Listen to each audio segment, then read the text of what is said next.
வணக்கம். இன்றைக்கி நம்ம பார்க்க போகிற சமையல் ஒரு அருமையான அரைச்சி விட்ட ரசம் எப்படி செய்யலாங்கிறத பார்க்கலாம். நல்லா டேஸ்ட்டாக இருக்கும், நல்லா கொஞ்சம் வித்தியாசமாகவும் இருக்கும், நல்லா கம்மன்னு வாசனையாக இருக்கும். ஸோ வாங்க இந்த அரைச்சி விட்ட ரசம் எப்படி செய்யலாங்கிறத பார்க்கலாம். இப்போ ஒரு கடாய் எடுத்துக்கலாம். கடாய் நல்லா சூடாகிடுச்சு. இதில் 1 டேபிள் ஸ்பூன் துவரம் பருப்பு எடுத்துக்கலாம். இதை வந்து நம்ம சேர்த்து நல்லா வறுத்துக்கலாம். மீடியமான ஃப்ளேமில் வறுத்துக்குங்க. துவரம் பருப்பு நல்லா வறுபட்டுருச்சு. இதில் 1 டேபிள் ஸ்பூன் வர கொத்தமல்லி சேர்த்துக்கலாம். இதோடவே 1/2 டேபிள் ஸ்பூன் சீரகம் சேர்த்துக்கலாம். 1/4 டேபிள் ஸ்பூன் மிளகு சேர்த்துக்கலாம். இதோட 2 வரமிளகாயை உடச்சி சேர்த்துக்கலாம். இது கூடவே பார்த்தீங்கன்னா 1 கைப்பிடி கருவேப்பிலை சேர்த்துக்கலாம். இதோட 2 வெங்காயம் சேர்த்துக்கலாம். இது எல்லாமே நல்லா மீடியமான ஃப்ளேமில் இருக்கணும், ரொம்ப வறுக்கக்கூடாது. நல்லா லைட்டாக அந்த வாசனை வர அளவுக்கு வறுத்தா போதும். இப்போ இதில் ஒரு 10 வெந்தயம் சேர்த்துக்கலாம். ரொம்ப சேர்க்கக்கூடாது, கரெக்டாக ஒரு 10 சேர்த்துக்கோங்க. அந்த அளவுக்கு சேர்த்திங்கன்னா போதும். ரசத்தோட வாசனை நல்லாயிருக்கும். இதுலேருந்து லைட்டாக வாசனை வர ஆரம்பிக்குது. இப்போ வந்து கேஸ் அமர்த்திட்டு நல்லா நைஸாக அரைச்சிக்கலாம். இப்போ நமக்கு ரசப்பொடி ரெடி ஆயிடுச்சு. நீங்கள் வந்து தண்ணி ஊற்றி அரைக்கிறதுனால அரைச்சிக்கலாம். நான் வந்து தண்ணி ஊற்றாமல் அரைச்சிருக்கேன். இப்போ இதில் பார்த்தீங்கன்னா சின்ன நெல்லிக்காய் சைஸுக்கு புளி வந்து சுடுதண்ணில் ஊற வச்சுருக்கேன். இப்போ இதை வந்து எக்ஸ்ட்ரா தண்ணி ஊற்றி நல்லா கரைச்சி எடுத்துக்கலாம்.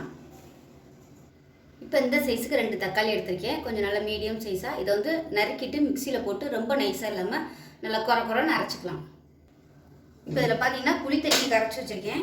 இப்போ வந்து 2 தக்காளியை வந்து நல்லா அந்த அளவுக்கு ரொம்ப நைஸாலாம் இல்லை, இந்த மாதிரி அரைச்சி வச்சுருக்கேன். இதையும் சேர்த்துக்கலாம். ஒரிஜினல் நாட்டு தக்காளிக்கு வந்து கிடச்சிச்சின்னா நீங்கள் கையிலே மசிச்சு விட்டுக்கலாம். அது வந்து நல்ல டேஸ்ட்டாக இருக்கும். இப்போ நம்ம யூஸ் பண்ணுறதுலாம் வந்து ஒரிஜினல் கிடையாது. நாட்டு தக்காளியே வந்து சைஸே பார்த்திங்கன்னா அது கொஞ்சம் வித்தியாசமாக இருக்கும். இந்த தக்காளி பாருங்கள், நல்லா உருண்டையாக இருக்குது பாருங்கள். இது வந்து நாட்டு தக்காளி கிடையாது. நாட்டு தக்காளி எப்பவுமே கொஞ்சம் நல்லா சப்பட்டையாக இருக்கும். அதோட கலருமே பார்த்திங்கன்னா கொஞ்சம் ஒரு மாதிரி ஆரஞ்சு கலரில் இருக்கும். இது வந்து ஒரிஜினல் கிடையாது. நாட்டு தக்காளியாக இருந்துச்சுன்னா அதுவுமே சீக்கிரம் பழுக்கணும். இப்போ வாங்கிட்டு வரதெல்லாம் பார்த்திங்கன்னா நம்ம எத்தனை நாள் ஆனாலும் அப்படியே தான் இருக்கும். அதில் ரசம் வச்சோம்னா டேஸ்ட்டே வேறு மாதிரி இருக்கும். இப்போ வந்து தேவையான அளவுக்கு தண்ணி சேர்த்துக்கலாம். ஒரிஜினல் தக்காளி வந்து நம்ம கரைச்சோம்னாலே அப்படியே மையாக போயிடும் அது. ஆனால் இப்போ வர்ற தக்காளிலாம் பார்த்திங்கன்னா நம்ம எவ்வளோ இதுனாலும் கரையவே கரையாது, அப்படியே இருக்கும் முழுசாக. அந்த டேஸ்ட்டே வந்து பார்த்திங்கன்னா இறங்காது. இப்போ பார்த்திங்கன்னா நம்ம ரசம் வந்து எவ்வளோ வைக்கிறோமோ அதுக்கு தகுந்த மாதிரி தண்ணி சேர்த்துக்கோங்க. இதை வந்து டேஸ்ட் பண்ணி பார்த்துக்கோங்க. புளிப்பு வந்து கொஞ்சம் நல்லா தெரிகிற மாதிரி இருந்துச்சுன்னா கரெக்டாக இருக்குன்னு அர்த்தம். பத்தலைன்னா நீங்கள் வந்து தக்காளி வந்து சேர்த்துக்கோங்க. அதாவது புளியோட டேஸ்ட்டு கம்மியாகவும் தக்காளியோட டேஸ்ட்டு தான் அதிகமாக இருக்கணும். அப்போ தான் ரசம் வந்து நல்லாயிருக்கும். எல்லாமே ரெடி ஆயிடுச்சு. ரசத்தை வந்து நம்ம தாளிச்சு விட்றலாம். இப்போ கடாய் சூடானது எண்ணெய் சேர்த்துக்கலாம். எண்ணெய் சூடாயிடுச்சு. கடுகு, உளுந்து, 2 வெந்தயம் சேர்த்துக்கலாம். அதோட கருவேப்பிலை சேர்த்துக்கலாம். 2 வரமிளகாய் சேர்த்துக்கலாம். இதோட 2 பச்சை மிளகாய் வந்து தட்டிட்டு சேர்த்துக்கலாம். இப்போ நல்லா சிவந்து வந்துடுச்சு. இப்போ நம்ம வந்து அரைச்சி வச்ச பொடியை வந்து இதிலே சேர்த்துக்கலாம். சேர்த்துட்டு இந்த எண்ணெயில் வந்து லேசாக ஒரு பரட்டிக்கலாம். ஃப்ளேமில் வச்சு லேசாக பரட்டி விட்டுருங்க. இப்போ வந்து நம்ம கரைச்சி வச்சுருக்க இந்த ரசத்தை வந்து இதில் சேர்த்துக்கலாம்.